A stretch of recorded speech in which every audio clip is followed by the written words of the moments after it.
Anakapalli MP CM Ramesh పర్యటన ఘనంగా జరిగింది. ఈ సందర్భంగా అడ్డరోడ్డు జంక్షన్ వద్ద ఎన్డీఏ కూటమి నాయకులు మంత్రులకు ఘన స్వాగతం పలికారు. గజమాలలు పూలమాలలతో సత్కరించారు. మహిళలు అడుగడుగునా పూల వర్షం కురిపించారు. అడ్డరోడ్డులో రెవెన్యూ డివిజన్ ఏర్పాటు చేయడంతో పాయకరావుపేట నియోజకవర్గ ప్రజలు మంత్రులకు ప్రత్యేక ధన్యవాదాలు తెలిపారు. అనంతరం నక్కపల్లి కస్తూర్బా గాంధీ బాలిక విద్యాలయం టైప్ 4 హాస్టల్ను ప్రారంభించారు. హాస్టల్లోని వివిధ గదులను పరిశీలించిన మంత్రులు విద్యార్థులతో కలిసి దింసా నృత్యంలో పాల్గొన్నారు. అలాగే నక్కపల్లి జిల్లా పరిషత్ ఉన్నత పాఠశాల క్రీడా మైదానంలో నిర్వహించిన పట్టాదారు పాస్ పుస్తకాల పంపిణీ కార్యక్రమంలో మంత్రులు, ఎంపీ ముఖ్య అతిథులుగా హాజరయ్యారు. ఈ సందర్భంగా హోంమంత్రి వంగలపూడి అనిత మాట్లాడుతూ గతంలో రైతులు రెవెన్యూ సమస్యలతో ప్రభుత్వ కార్యాలయాల చుట్టూ తిరగాల్సి వచ్చేదన్నారు. ప్రస్తుతం ప్రజల సమస్యలు పరిష్కరించేందుకు రెవెన్యూ శాఖ ముందుకు వచ్చిందని చెప్పారు. పాయకరావుపేట నియోజకవర్గం పారిశ్రామికంగా అభివృద్ధి చెందుతుందని, స్టీల్ ప్లాంట్, బల్క్ డ్రగ్ బొమ్మల పరిశ్రమలు రానున్నాయని తెలిపారు. అనగాని సత్యప్రసాద్ మాట్లాడుతూ ప్రజలకు రెవెన్యూ సమస్యలు లేకుండా చూడడమే ప్రభుత్వ లక్ష్యమని తెలిపారు. గనుల శాఖ మంత్రి కొల్లు రవీంద్ర మాట్లాడుతూ కూటమి ప్రభుత్వం ప్రజారంజక పాలన అందిస్తుందని, అలాంటి పాలనపై ఎవరైనా తప్పుడు ప్రచారాలు చేస్తే ఉపేక్షించేది లేదన్నారు. అంతకుముందు పాయకరావుపేట నియోజకవర్గ పరిధిలో 2600 మంది విద్యార్థులకు మంత్రులు చేతుల మీదుగా సైకిల్ పంపిణీ చేశారు.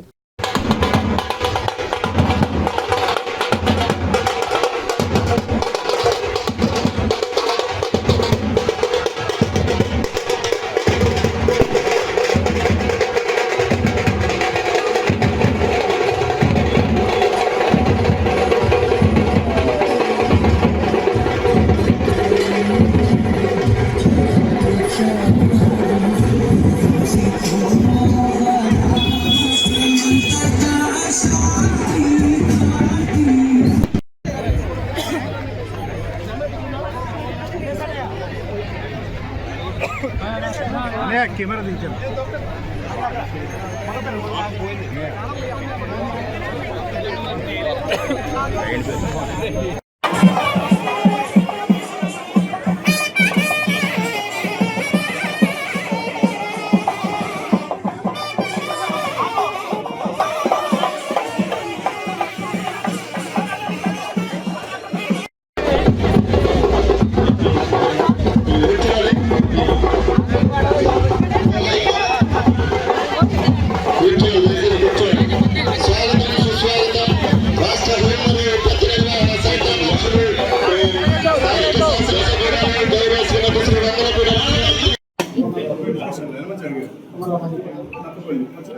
ఇది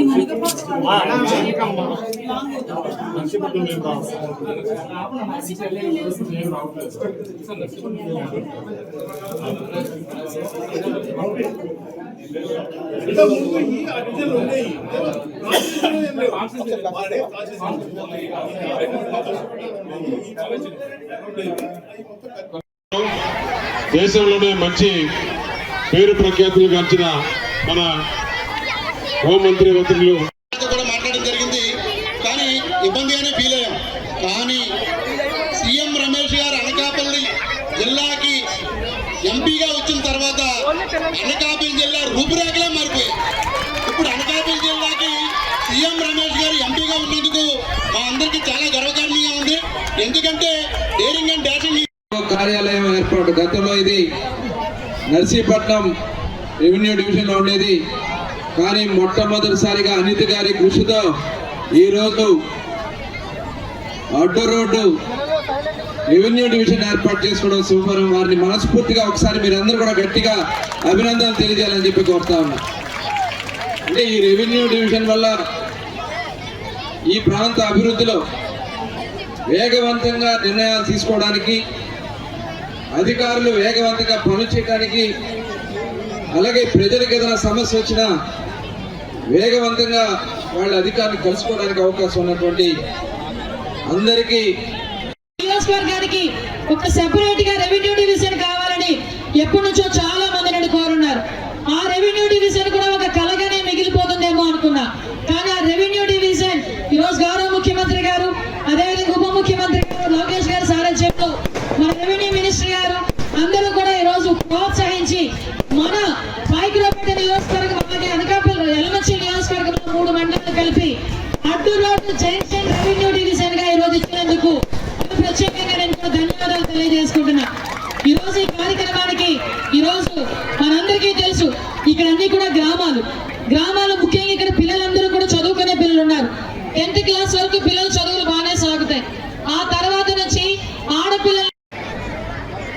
ఈరోజు నూతన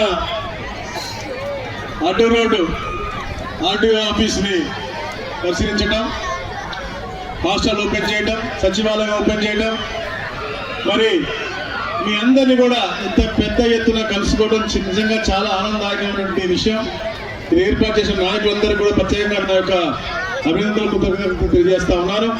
మరి ముఖ్య అతిథులు మన ఇన్ఛార్జ్ మంత్రి వర్యులు వారు, మేము యువతలో ఒకేసారి మా రాజకీయ ప్రస్థానం స్టార్ట్ చేశాం. నేను స్టేట్ యూత్లో ఉన్నప్పుడు వారు మచిలీపట్నం యువత అధ్యక్షులుగా ఉండేవాళ్ళు. సీనియర్ నాయకులుగా, సీనియర్ మంత్రిగా ఉంటూ ప్రభుత్వంలో చాలా కీలక పొజిషన్ ఉంటూ భాగస్వామ్యం చేస్తున్నటువంటి కొల్లు రవీంద్ర గారికి, అలాగే మన చింతకుంట మునుస్వామి రమేష్ గారు, అందరూ కూడా సీఎం రమేష్ అంటారు. ఎందుకంటే తప్పకుండా సీఎం స్థాయికి వెళ్తాడు. ఆ స్థాయి కంటే ఉన్నత స్థాయి ఢిల్లీలో ఉండి మళ్ళీ ఈ రోజు మన అదృష్టం. ఎందుకంటే విశాఖపట్నం పక్కనే మనం ఉన్నటువంటి అనకాపల్లిని అనకాపట్నంగా మార్చే విధంగా అద్భుతమైనటువంటి అభివృద్ధి చేస్తుంది.